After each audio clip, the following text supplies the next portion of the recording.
Hey everybody, welcome into the Full Force Fathers podcast alongside my co-host Dave. I am Brett. We are so glad to have you in for episode 27 already, Dave. That's just a big number. Yeah, we've crossed the halfway point of the year. We're officially in the second half, charging forward, loving every minute of it. And we're in fall. I'm going to officially say we're crossing into fall now that today is September 13th. So we are crossing into fall. And baseball playoffs are coming up. Football's in full swing. I mean, we are in full swing fall mode. So let's hop right into our number 27s. We're going to keep this trend going, Dave. What do we got here? Go with it. Go ahead with your number 27s all time. All right. The best current player wearing number 27. How can it be anything other than Mike Trout from the Anaheim Angels?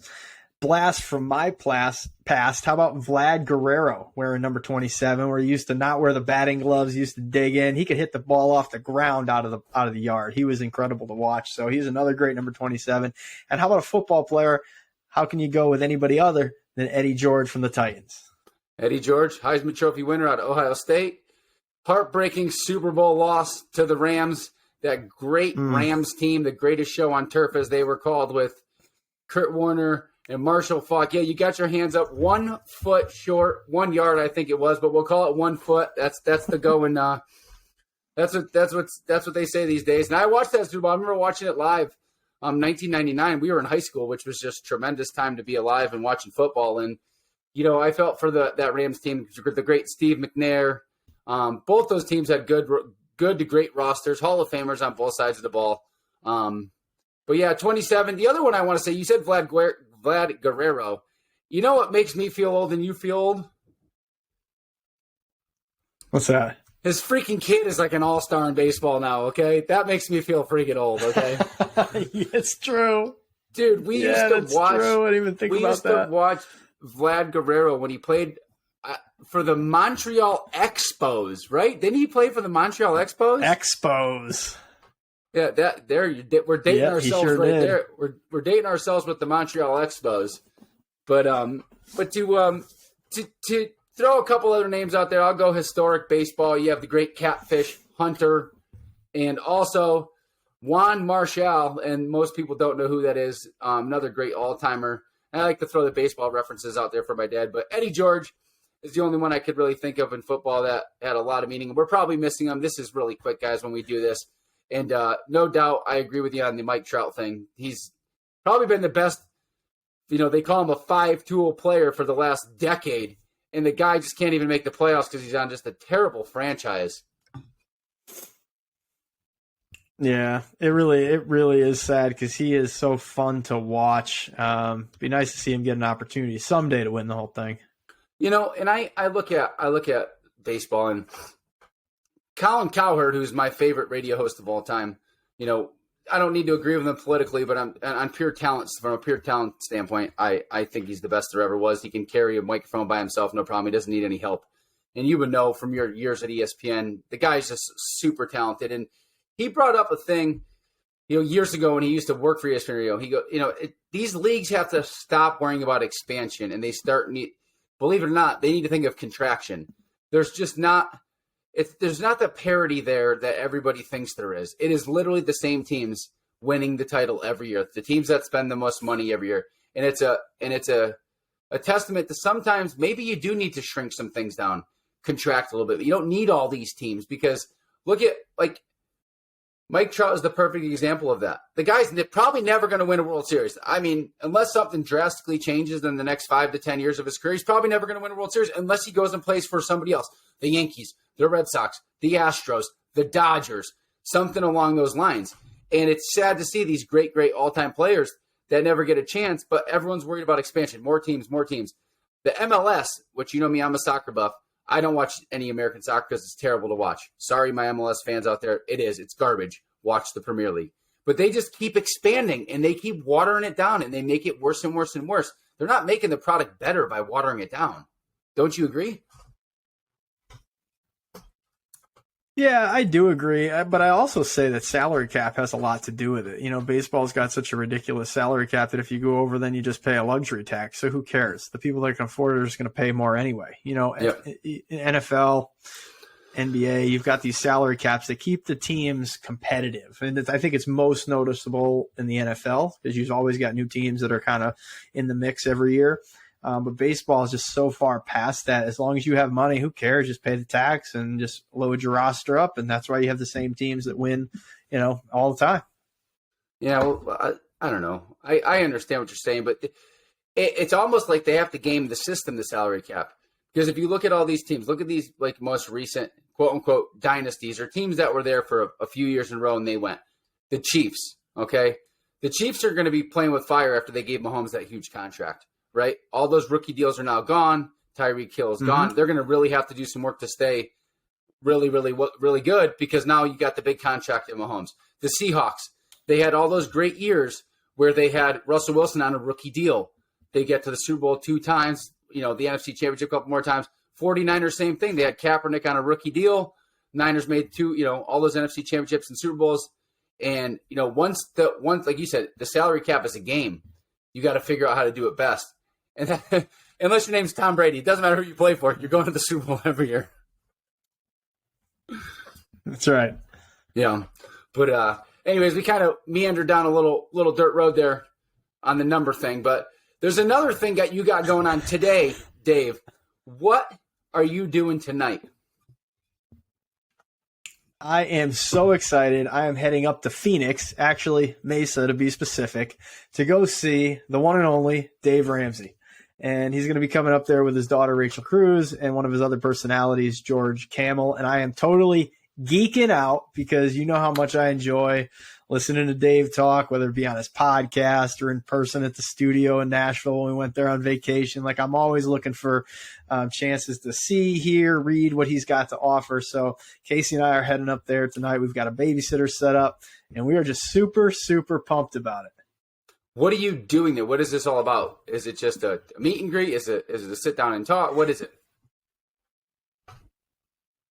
Yeah, so he usually will get, so in this situation, he is going to be at a church. So we're going to be in a church, and he's going to talk to a bunch of people that want to learn about building wealth. So it's going to be a bunch of like-minded people who don't want to have debt. They want to build wealth. They want to be financially free. And I did splurge this time, and I got the meet and greet passes. So I'm incredibly excited for that. This will probably be, I think this is either going to be the 4th or 5th time that I've actually gotten to meet him. And I'm hoping that one of these days he's going to remember who I am. 2 things. You're hoping one of these days he remembers who you are, and one of these days he hires you. But I cannot believe, to quote the great Macaulay Culkin, hey, in what's the movie, the Christmas movie that he's in, Home Alone? Can't believe you're doing that, Mr. Cheapskate. Home Alone. Mr. Cheapskate. Splurging I know. Yeah, I mean, when I saw the opportunity there, I was like, oh, you want to buy tickets? And then there was a little add-on. Do you want to get the meet and greet? Fucking, of course I want to get the meet and greet. Are you kidding me? Sounds amazing. You want to invite him over and cook on the Traeger for the guy, for Pete's sake. I did. I should. He should come down here for a day and just like hang out. We can share stories. He can taste some great barbecue. I can pass him my resume, and we can start that next chapter. What does the meet and greet entail? What does that mean? You just shake his hand, picture, and you're out, or do you actually get to talk to him? I mean, I don't know. Probably shake his hand, take a picture, and you're out. But I really hope it's like get in, like sit down in like a smaller room, just kind of chat with him a little bit more. That'd be really cool. Probably not what it is, but I'm hopeful. Yeah, I'm hopeful for you because it would just, if you ever got a formal setting with that guy and got to sit down and talk to him, I mean, I don't think he'd ever come off of cloud 9. No, I'd be the happiest guy in the world. Casey gonna have to, pull me away and take me home. All right. Well, you said it's in a church. This is a terrible segue, but it's in a church. Let's go into our Bible verse of the day. We're done with the nonsense in the beginning. Let's get into our Bible verse. And it comes from 2 Corinthians chapter 5, verse 1. For we know that when this earthly tent we live is taken down, that is, when we die and leave this earthly body, we will have a house in heaven, an eternal body made for us by God himself and not by human hands. I'll let you start. Yeah, I mean, I think it's very profound, and I think it just goes to show that, despite what happens here in this world, this present that we live in, that we always have a house with God, and that with whatever happens to us, whenever death finds its way to us, that we will have an eternal home with God, that we probably will never be judged again, won't have the same fears again, and can just live a life, of eternity that's just happy and blissful. I hope and I look forward to meeting him one day when I leave this earthly body, and there's just endless races for me to run up there. That's what I'm hoping for. I just want to give Jesus a high five and say hi and say thank you. If I'm lucky enough to make it there, which I hope I am, and just be able to run laps and have everybody there with you that you miss over the years and whatnot. But I really like this quote from Corinthians, because it's like there's something to look forward to, and I hear a lot of deep rooted Christians, like, there's no fear of death for them because they know there's a higher ground, there's a higher power, there's something better than what they have here on this earth. So they don't fear it. And I really have come to that kind of mindset where I live every day to the fullest. You never know when it's your time, but there is a better place than this that I'm striving to get to. There truly is a better place, and it really takes some of that limiting fear and stress and just throws it right out the window. Yeah, I would agree with you. I mean, I think for most people, the fear is of what you're leaving behind, right? The people that you're leaving behind. I know that's my biggest fear, right? I don't want to leave my family. But at the same time, like, you think about the other side and, what that eternal life offers, and it's an opportunity to, like, see some of the people that we've lost. I was talking about this with Casey the other night on one of our walks, how holidays just aren't the same anymore, primarily because we moved away from Connecticut, but also because, the people that I shared that holiday table with when I was a kid, we used to have a big table. The only people left are my dad and I. Yeah. And that's crazy. But, thinking about that eternal life and who's there to spend eternity with, that part of it is not so scary. Yeah, no, absolutely. The thing I think, man, I get to see my uncles again. I get to see my grandfather. I get to see my brother of all people again, I know it's been 15 years since my brother's been gone. Same with you. Your mom's been gone a long time. You get to see her again. I don't want to leave this earth ever, but the prospect of knowing what's there is keeps me level-headed and grounded down here. Yep, agreed. So, and anyways, we chose this Bible verse today because today is September 13th. So we're just 2 days removed from September 11th. And obviously September 11th is a tough day for a lot of people in this country. And it was a shock heard around the world when those towers fell. And Dave and I, we strive, yes, we are full force fathers, but we strive to help everybody every day live a better life. You don't have to be a father. And, you can be a mother, you can be a brother, you can be a sister, an aunt, an uncle, a cousin. We just want to see better for everybody. And what I mean by that, Dave, is, we're going to get into September 11th, where we were. We'll go over our little stories about it and how it affected us. But I want to preface it with, we want that September 12th feeling again in this country. That's what I want to see. It has been so long since this country has been so united. No matter what happened after that day, September 12th, it has to go down as the most patriotic day in the history of this country. Everybody banded together. Everyone threw up a middle finger and a big FU to bin Laden and the terrorists and all that shit, and said, this is our ground. You came in our house and did this, and everybody was united. That's what we strive for here. Yeah, we want full force fathers. We want dads living their best lives in all aspects, in faith, finances, and fitness. But we want people together. We move better as a whole. All right. And there's plenty of spots, plenty of quotes in Proverbs where, having a council, being together is the big thing. And I just think we need to strive to get back to that September 12th feeling. And if you and I can do just a little part of that, it would make a huge difference.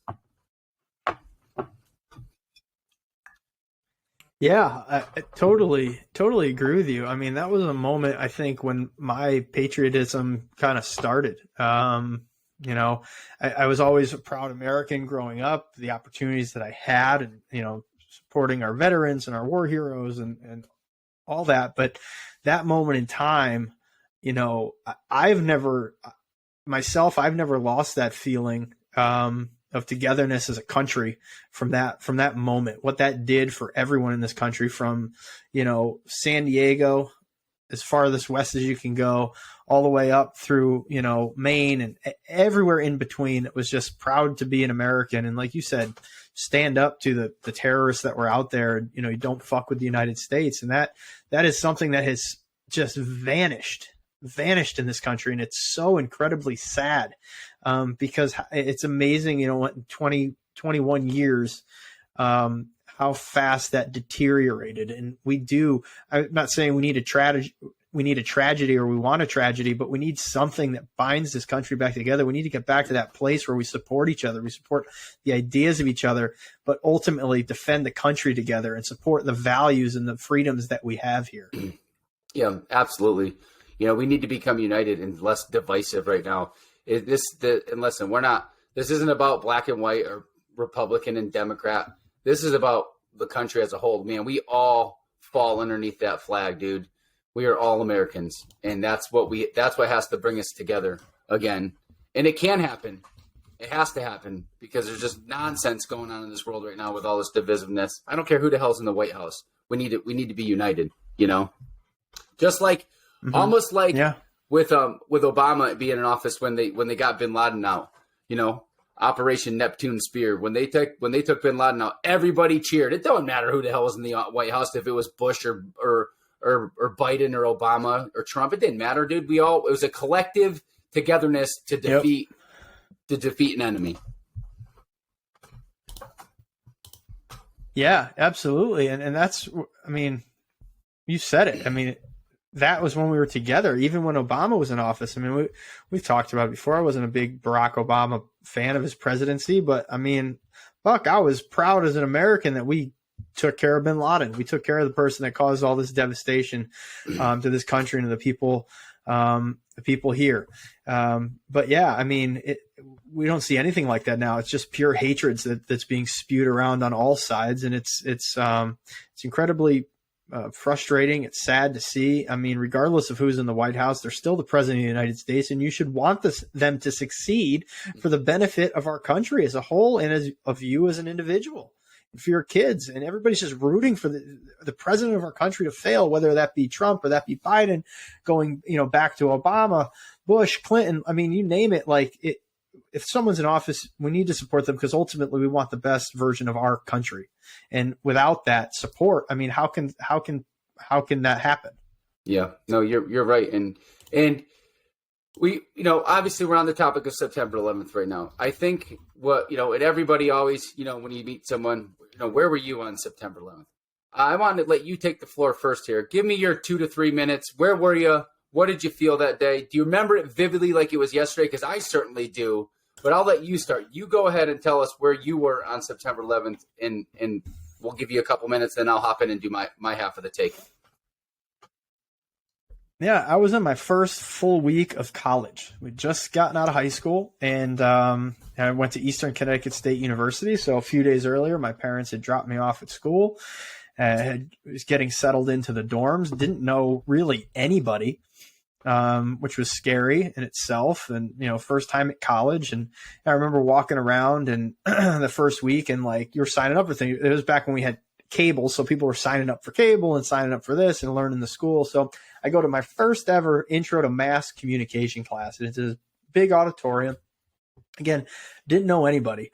It was one of my first classes, and I went and I sat down, and our teacher was late. His name was John Hale, and he was a great professor, but he was notoriously late. But we didn't know this. It was the first day of class, and a guy came in and sat down next to me. His name was Brian, and we're sat there and we're chatting. Hey, where are you from? It's kind of like, hey, we're both freshmen here, cool, sort of thing. We're just making chit chat, and it ended up being it was somewhere between 10 and 15 minutes after the start of class. I want to say class started at 9. So I think it was about 9:15 The professor walks through the door.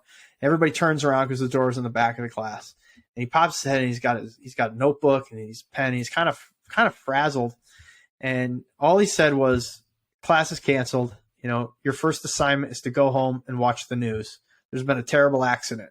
A plane hit the World Trade Center. At that point, he didn't know that it was a terrorist attack. And this was before the time of, getting news updates and alerts on your cell phone from every news platform, Twitter, all these different things. So, all you really had was the news, whether that be on radio or television. So, as I mentioned in the beginning, not everybody had cable. People were just signing up. So Brian, who was sitting next to me, is like, "Hey, do you have cable?" And I was like, "Yeah, it actually just got set up yesterday." And, he's like, "Can I come back to your place and watch it?" Sure. So we went back, and I just remember getting back and seeing everything unfold from that point on, watching the other plane hit the tower. And, it's just like seeing all the replays of everything that was happening. Ultimately, the tower is coming down. It was crazy. And I just remember sitting there for the entire day watching it.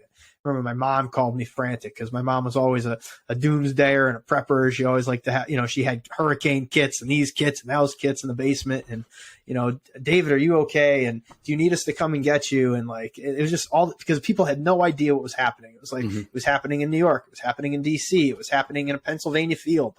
It was literally everywhere.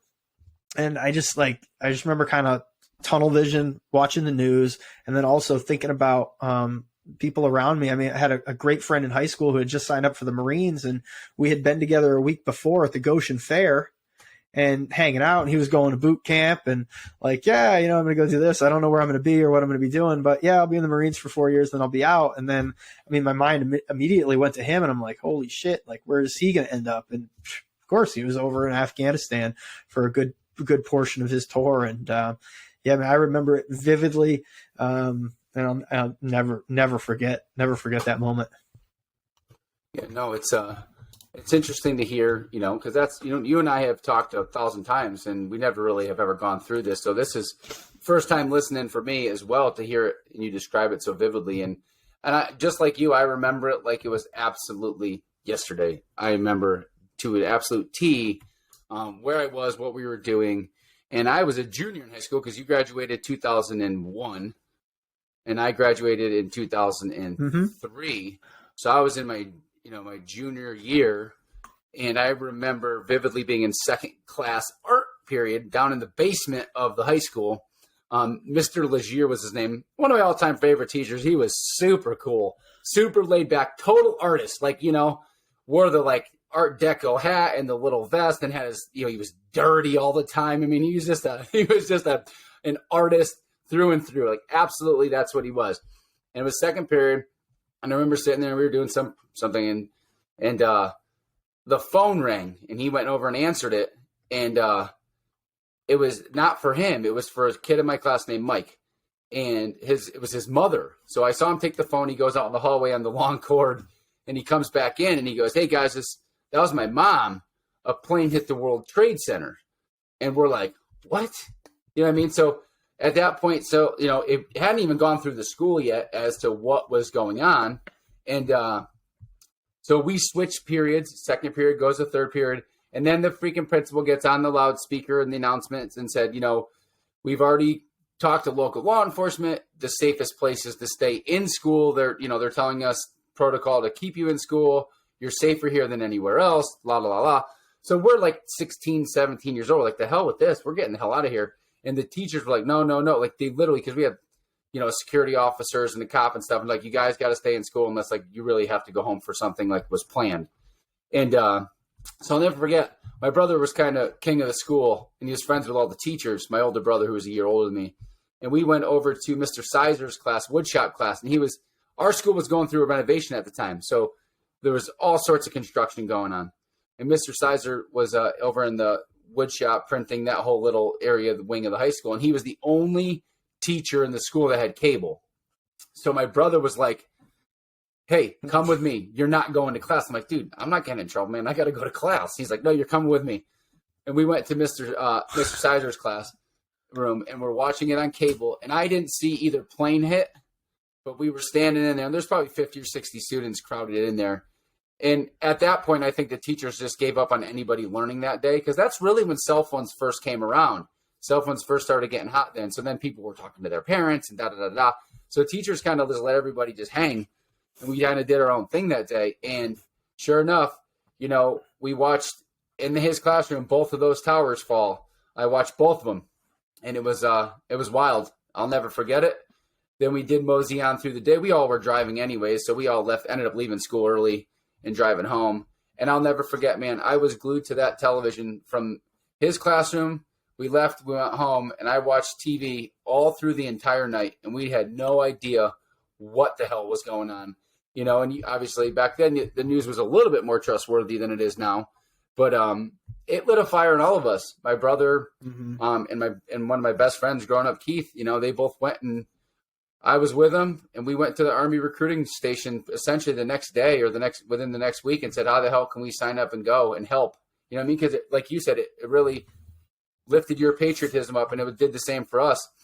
And we were like, where do we sign up? And they're like, you guys got 2 years before you can go anywhere.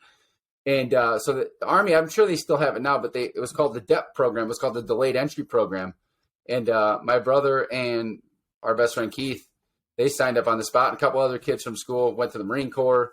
And my brother ended up having his military career cut short due to an injury. But our friend Keith, he fought multiple tours over there in Iraq and Afghanistan, got injured once, and had a long career in the Army. And it was crazy, man. To think that happened, and 18 months later, you know, best friends and brothers and a bunch of my classmates were off to boot camp, knowing they were going to war. You know, and that was a time where our country hadn't seen war since Desert Storm. So we were talking, it was a decade plus since we had seen any war in the country.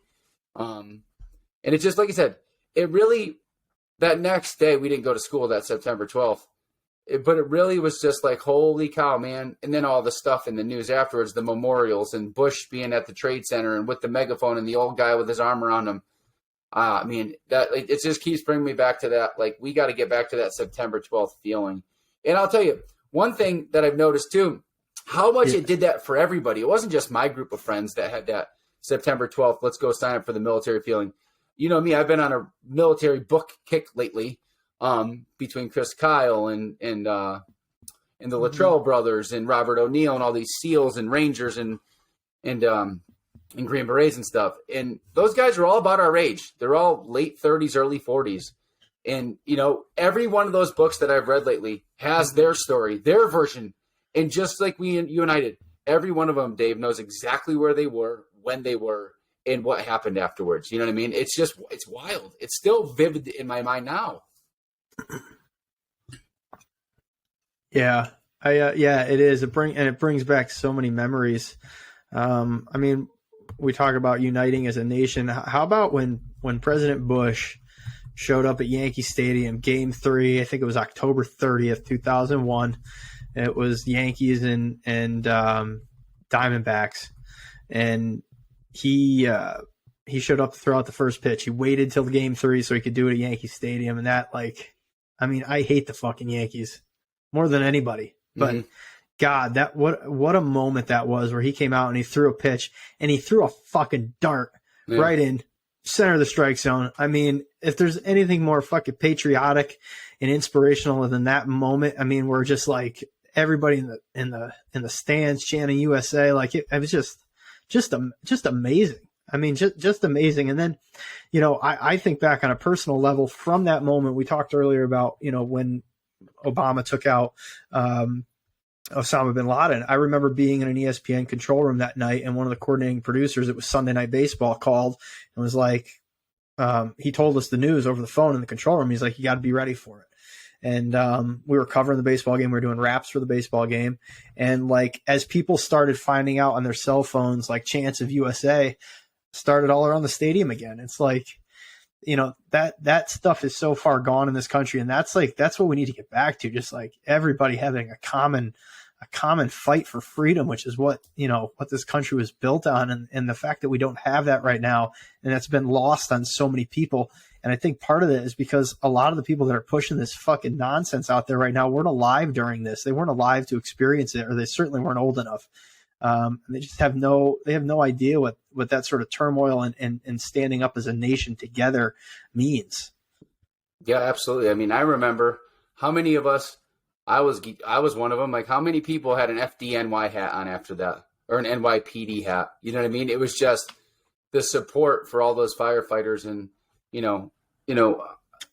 I just, listen, I'm with you. Everything you've said, everything that I've said about it, I haven't changed a mindset on that in 21 years now, almost, 21 years now. 21 years.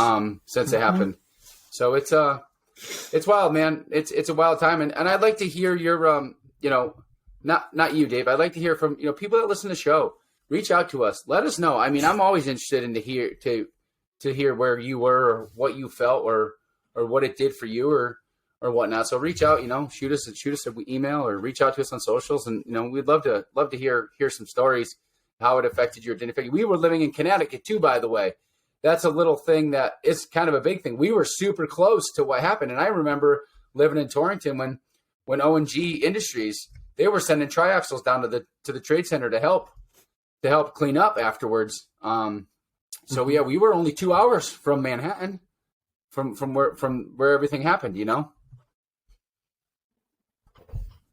Yep. But it's kind of somber to have a podcast like this. But I think it's important. If anything, let's we can hope we can light a fire under a couple people's asses to unite. Reach out to someone you've had an issue with and reconcile it. I mean, let's unite. Let's stop this division and bullshit and become one again. Mm-hmm. Yeah, I could not agree more with that. And also just to take a moment to kind of talk about this, just to honor those whose lives were lost on September 11th and since, because of the fighting and the wars that have ensued since then.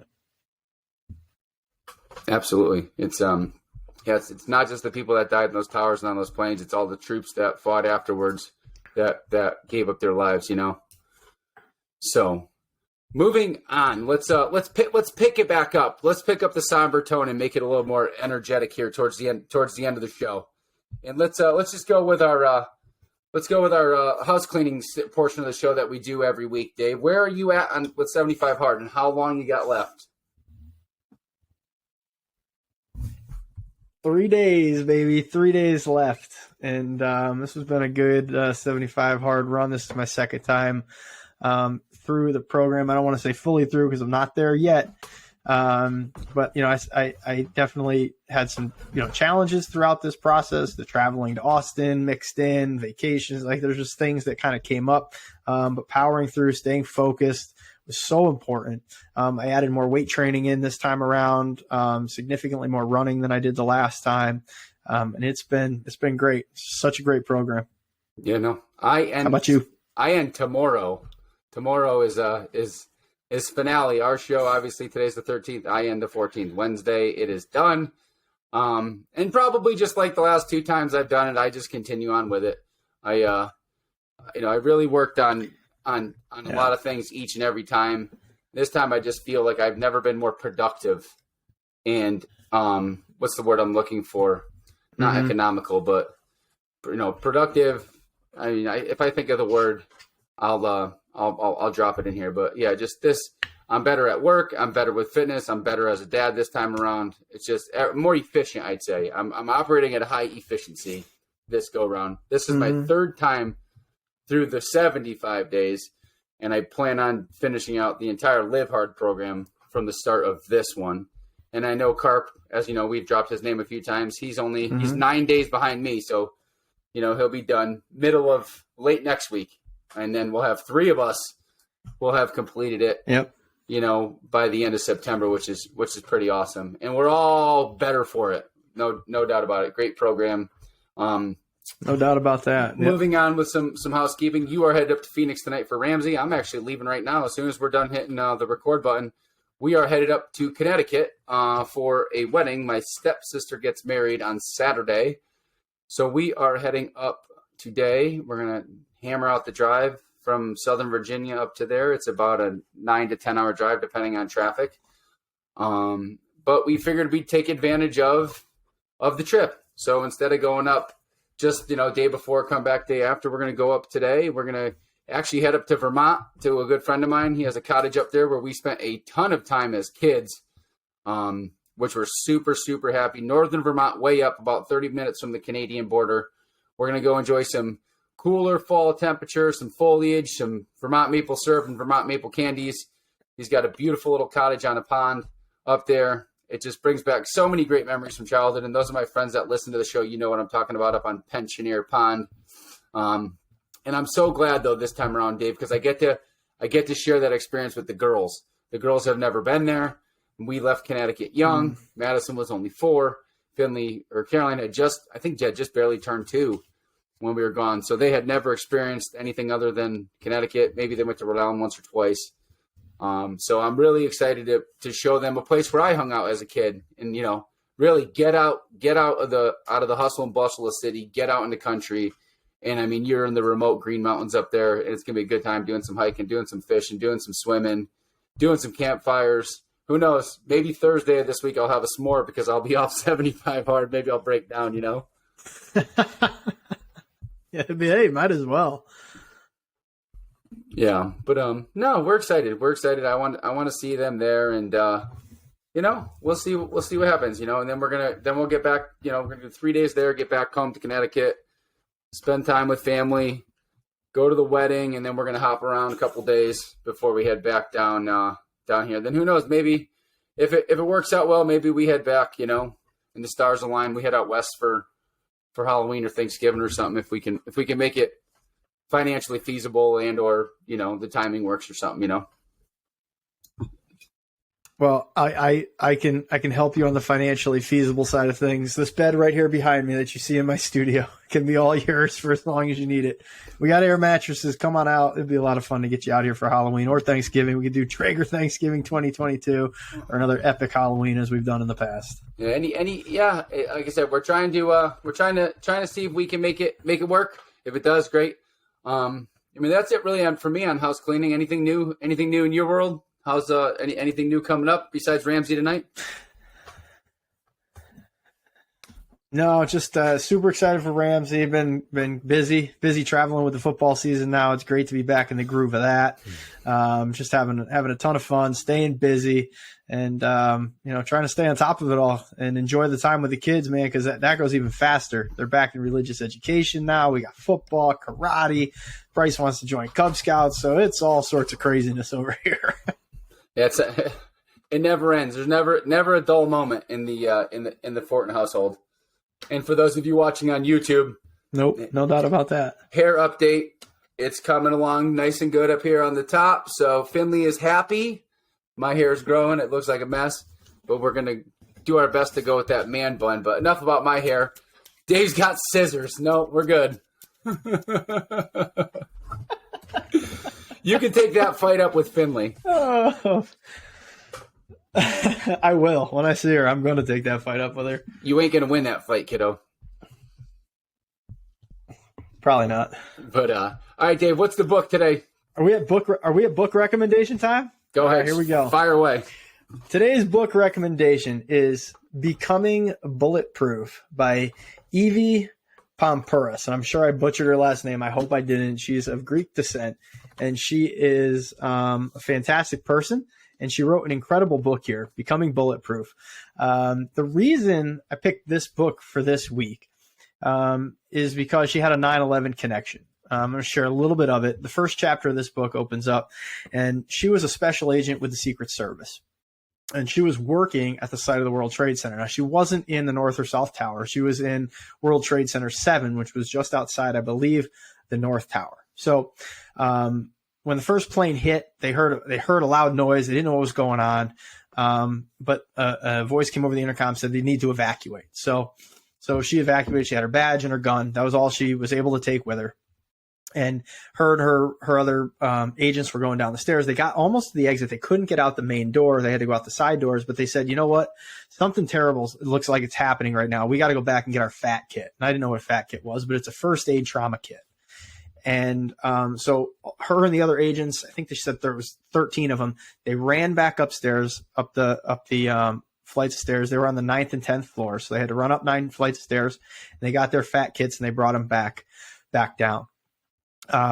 When she was coming out, she was headed towards the entrance of the North Tower, and it was just people kind of everywhere, and they were in the open, and they were completely exposed from what was happening. And then that's when the other plane hit the South Tower, and stuff started falling, chunks of metal, just everything falling, glass from the sky. So they all ran from what they were doing. They went to go get some shelter. And when they regrouped, their supervisor was there, and he said, and I quote, "Obviously, this isn't like anything we've ever seen before. You don't have to go. No one's going to think badly of you if you don't. So whoever wants to come with me, and whoever wants to turn around and go, please do." And as the supervisor finished saying this, they started looking up and they started seeing people jumping from the towers. That was the first moment people started jumping. So she went, and a group of them went in to start helping people, and they started going over to the towers, and they were helping people that were coming out of the towers. They were wiping the ash and the smoke and blood, and they were getting people water. And then all of a sudden, she said she heard the sound of bending steel and stuff starting to collapse. And she looked up and she couldn't see people jumping anymore. All she could see was this huge, just like smoke piece up above her. So she felt like the buildings were coming down. So she ran, and she ran to I think it was an Au Bupon old restaurant that was vacated. There was nobody there, and they had a bunch of metal tables out on the patio. So she grabbed the table, and she pinned herself underneath the table against the corner of the brick building, because she figured if she got buried alive, she would at least have a little bit of air to survive for a while. So she stayed under there. She said she heard everything happening around her. She could hear it like so vividly. And she kept her eyes open the entire time, because she said she thought she was going to die. She felt certain of it, but she wanted to see her death upon her. So she kept her eyes open the whole time. And she started to pray out loud. She started saying the Our Father. And she kept doing this until she couldn't hear herself anymore. So she started praying in her head as all of this was unfolding around her. Needless to say, she wrote this book. She survived that. After everything came down, she was able to work herself out of the area that she had been in, got with a couple other people that had survived that were other agents with the Secret Service. They went in, they started helping pull people out. She spent weeks afterwards helping in the search and rescue effort for people, also for classified documents that were from her building. She was also awarded the Medal of Valor, which is the highest honor within the Secret Service, for staying on 9/11 and going back in with her supervisor and working to get as many people out as they can. So that's why we picked it for 9/11. The point of the book is it's a fantastic read. It's telling you how to be prepared for the unexpected things that can happen in life, how to stay safe in this crazy world that we're in now. And it's little things like when you go into a restaurant, you go into a building, where are the exits? Figuring those things out. Things to have in kits at home to be ready to carry with you at all times, to have in your car, how to find your inner strength in the face of danger, how to influence people and read people. And she also says you can learn to become a human lie detector. She worked with the Clintons. She worked with the Bushes. She worked with the Obamas. She spent many years in the Secret Service. She is a great read. She's a cool personality to follow on Instagram and social media. Evie Pompouras, Becoming Bulletproof. Go check it out and enjoy the read. Yeah, great book selection. Ties right into the episode today, and that's a hell of a story, man. Being in pinning yourself crazy, right? Pinning yourself underneath the table at Aubon Pain, as we used to call them in high school, because they were in every mall when we grew up. Wild. Yeah. Well, that's a great recommendation, Dave. With that being said, let's wrap it up here. Episode 27. Everybody go enjoy the start of fall. Get some good outdoor time with your kids, your wife, your spouse, your family, and enjoy it. And Dave, take us on home. Hey everybody, get out there, keep living the full force life, enjoy and respect the freedoms that we have in this country. Unite, like Brett said earlier, reach out to somebody that you might have had a disagreement with. Mend that relationship. Life is too short. You never know what's coming next. Enjoy the time with your kids. Enjoy the fall. Have some fun. Watch some football. Watch some baseball. And we'll talk to you soon.